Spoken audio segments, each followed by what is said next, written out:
Family, what's going on? Kyle Henderson, Bama Football on YouTube. I appreciate y'all being here.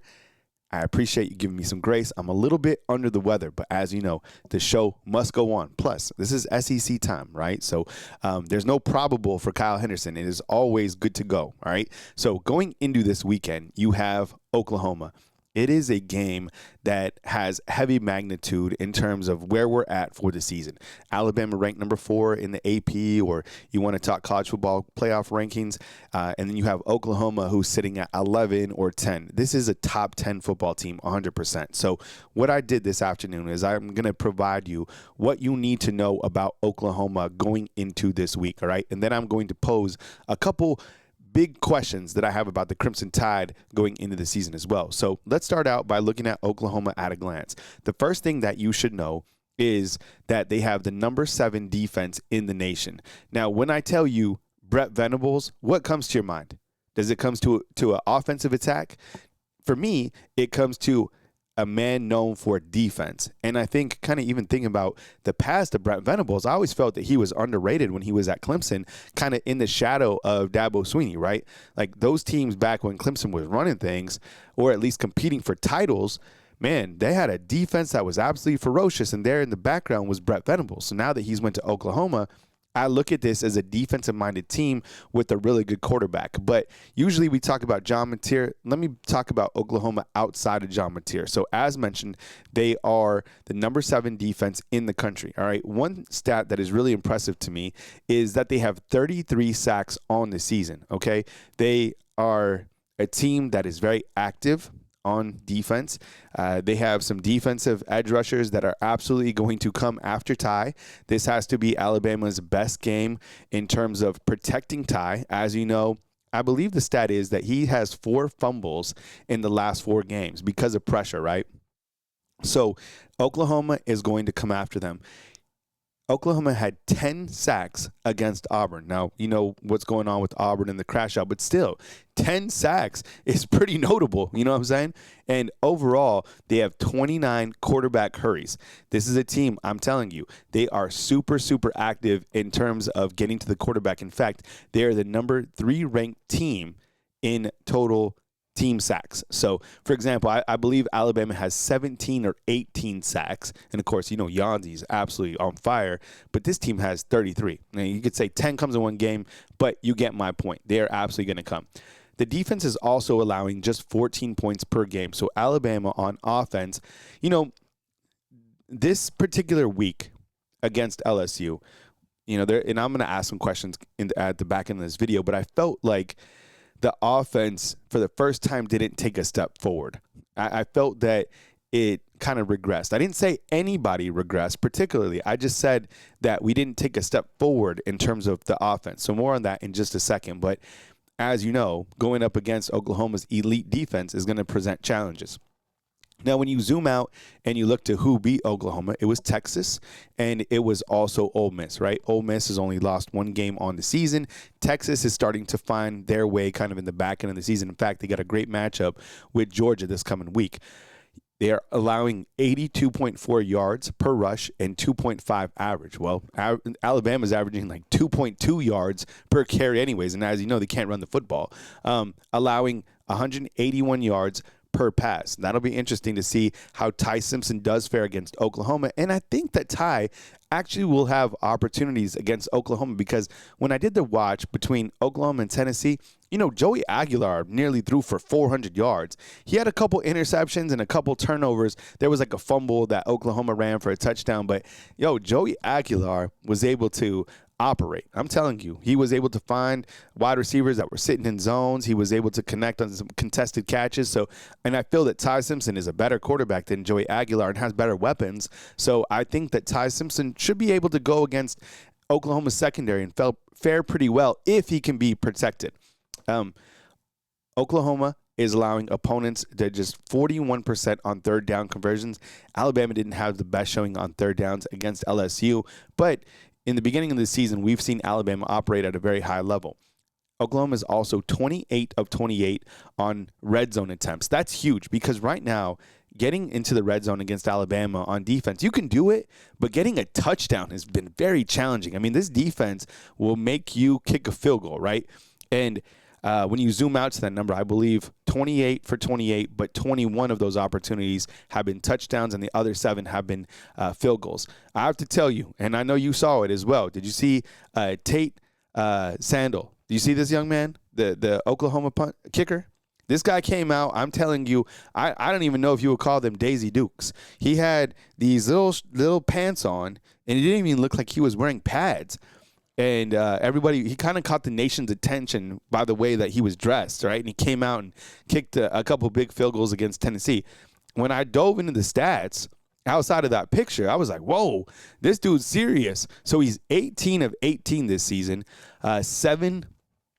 18 of 18 on, I think it's 18 of 19. That's the correct stats because he's 7 of 8 from 40 yards. And you know how we are from 40. I mean, Connor Talty, the guy makes me nervous, right? But his longest is 55 yards. So despite how he dresses in the Daisy Dukes and stuff like that, the dude has an absolute cannon for a leg.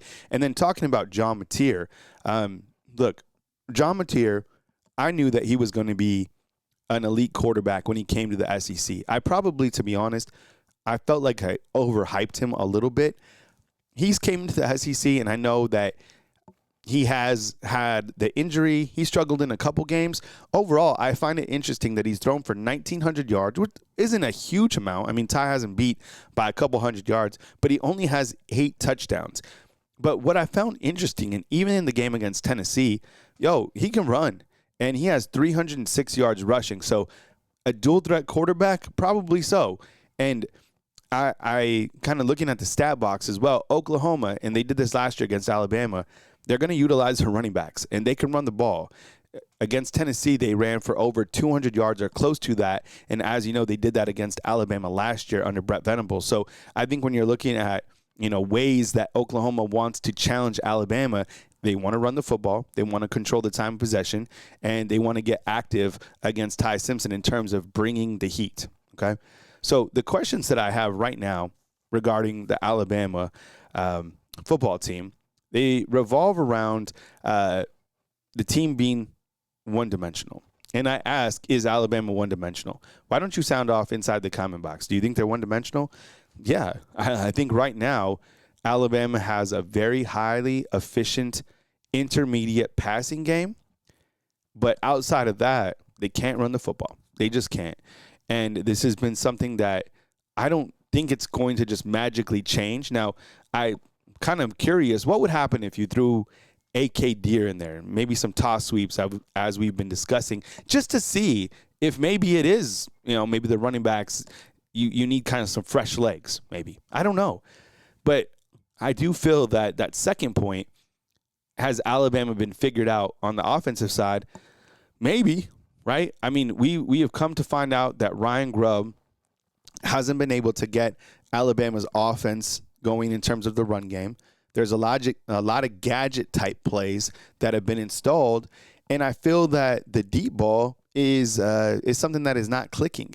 And if I'm an opponent, I'm looking at the stat sheet, and I'm seeing that Ty Simpson is 2 of 14 on deep balls. So I'm going to send the pressure, and I'm going to make Alabama quarterback Ty Simpson beat you when he is under duress. Now, if you kind of poke under the hood and you look to Alabama football stats in terms of Ty when he's under pressure, his accuracy goes down tremendously. So expect a high volume of pressure in this upcoming game. All right. Now, my next point is Ty Simpson regressing as a quarterback?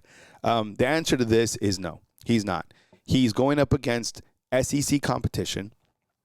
He's dealing with an offense that is one-dimensional, right? So that puts more pressure on him. And I have seen this. This guy is starting to carry a lot of pressure on himself. And I feel like I don't want him to feel internally that he has to be perfect.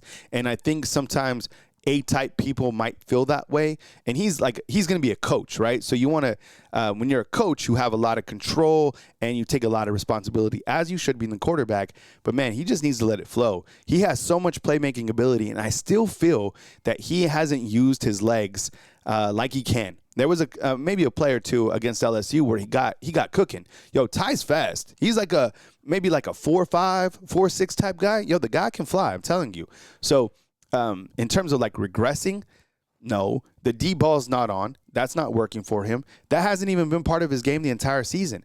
Where Ty excels is going through his progressional reads, right? Making checks at the line, protecting himself, and being a playmaker. So I saw some plays, and I saw some throws, and I even saw some analysts, some high-ranking analysts at big channels or work for ESPN, marveling at some of the throws that Ty Simpson made. Let me just talk about a couple. The throw to the left side to Josh Cuevas, baller. The contested catch to Isaiah Horton, baller. The touchdown pass that he threw to Ryan Williams, baller. He found Jerry Bernard a couple different times over 25 yards and made some really good throws. So is he regressing? No. Is the deep ball there? No. Is Alabama's offense one-dimensional? Yes, right now. Okay. My next question is, can the defense hold the rope? And quite frankly, the reason Alabama won against South Carolina and the reason Alabama won against LSU was because of the defense. The defense is playing absolutely fantastic. And when you have a guy like Yanzi Pierre playing like his hair is absolutely on fire, when you have defensive captain Deontay Lawson coming up with 9 tackles, when you have Nakai Hill-Green balling out, punching out balls, when you have Justin Jefferson flying everywhere, the inside linebackers on this team are fantastic, right? You have high-level corner play from Dejon Lee jumping up and knocking away a touchdown. You have Bray Hubbard batting away a ball. You have James Smith playing at a high level. You have Tim Keenan playing like a dog. You have Edge Kill coming at you. You have London Simmons coming at you. The defense. You have Red Morgan playing like he has 1,000% speed. So, look, this Alabama football team on defense, the defense is holding a rope. I even heard a quote from Deontay Lawson was like, look, if things go well, it's going to be hard for anybody to score on us.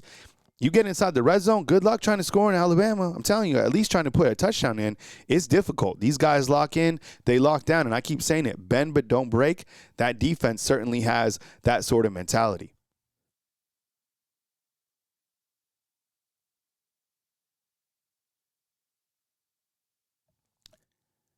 Home field is certainly key for Alabama. Sorry, as you know, I'm a little under the weather, so I'm battling through.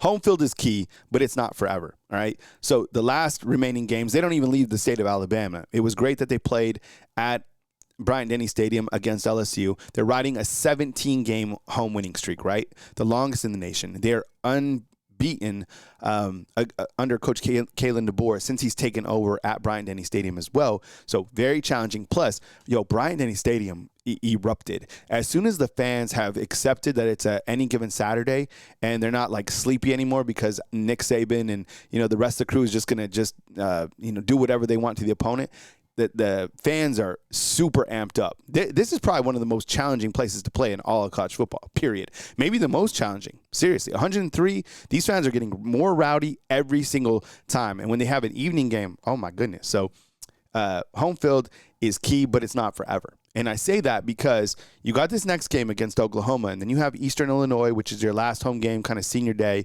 But then you go on the road to Auburn, all right? That is going to be a challenging game for everything that exists at Auburn. And if you have that type of adversity game, Auburn is playing everybody close. Everybody. It don't matter. They're playing everybody close.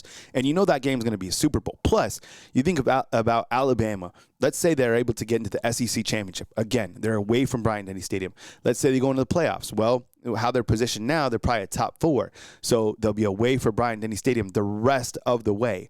They got to be able to play at a high level away from home. And that has been one of the challenges for Alabama under Coach Kalen DeBoer. Perfect at home, but when they're away, things can go the opposite way. That's why I've been happy to see them come up with a victory against Missouri on the road. Go to South Carolina, win on the road. Go to Georgia, win on the road, right? Those are good opportunities to have your team grow playing away from Bryant-Denny Stadium. The kicking game, it certainly makes me nervous. I feel that when your kicker is coming out there, I almost feel like it's like a 50-50 shot. I mean, the guy missed a short yardage field goal, but then he came with it and hit 2 field goals from 40 yards. So maybe Connor Talty's kind of found an awakening.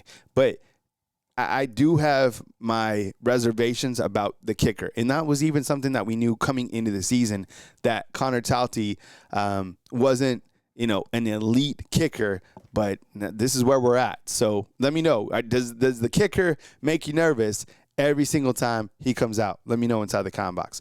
All right, couple by the numbers when you're looking at the Alabama Crimson Tide. As mentioned, the Tide riding a 17-game home winning streak dating back to 2023. Coach Kalen DeBoer at home is 12-0 at Bryant-Denny Stadium. And get this, 36-3 in the month of November overall during his career. The defense held LSU to just 2.3 yards per rush. Yanzi Pierre is absolutely on fire. Now has 6 sacks, right, which leads the team, and 9.5 tackles for loss.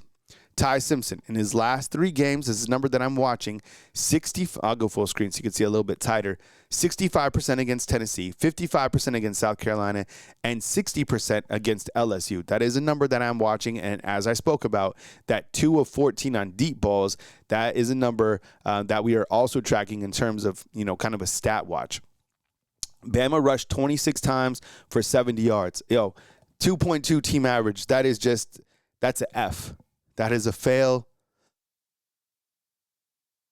I don't know if Alabama's going to just magically figure out how to run the ball. I don't know how far Alabama can go if they can't run the ball. I really don't. I mean, this is a big problem that they are facing late in the season. I mean, there's nowhere to sugarcoat it. Connor Talty is 11-16 on field goals, 5 of 8 from 40, okay, as we spoke about. Jerry Bernard, absolutely a baller on offense, 702 total yards with 8 touchdowns. And Alabama, on third down, their defense allowing teams just 37% conversion. So the defense has stood tall. This is a defense that has improved week by week. This is a defense that is led by active players, and I'm really proud of them because these guys went through a lot to get to this point, right? But they have gotten better.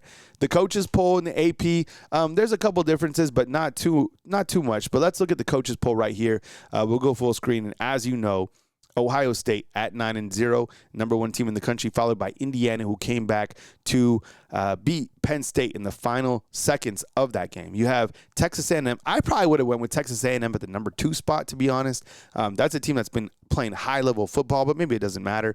Alabama at 8-1. They have the head-to-head against Georgia. Georgia 8-1. Oregon 8-1. Ole Miss 9-1. I probably put Ole Miss ahead of Georgia, or Ole Miss ahead of Oregon, rather. Sorry, I know Georgia beat Ole Miss. Texas Tech at number 8 after beating BYU. Notre Dame at 7-2. You have Texas, Oklahoma, Georgia Tech, BYU, and Vanderbilt and Utah kind of rounding out the top 15. So that's how things look going into this week. And, of course, the college football playoff rankings will be updated this Tuesday, and we'll be live on Tuesday to go over those rankings. So catch me live Monday at 10 a.m. Central Time. We'll go over a big day on Monday, including Coach Kalen DeBoer's press conference, along with Ryan Grubb and Kane Womack going into Oklahoma week. Marvelous matchup in the SEC. Can't wait to get to it, and news all this week right here on Bama Football on YouTube. I appreciate y'all being here. Please drop a thumbs up inside the video, and I appreciate you once again. Coming to you from beautiful Tuscaloosa, Alabama, Kyle Henderson, Bama Football on YouTube.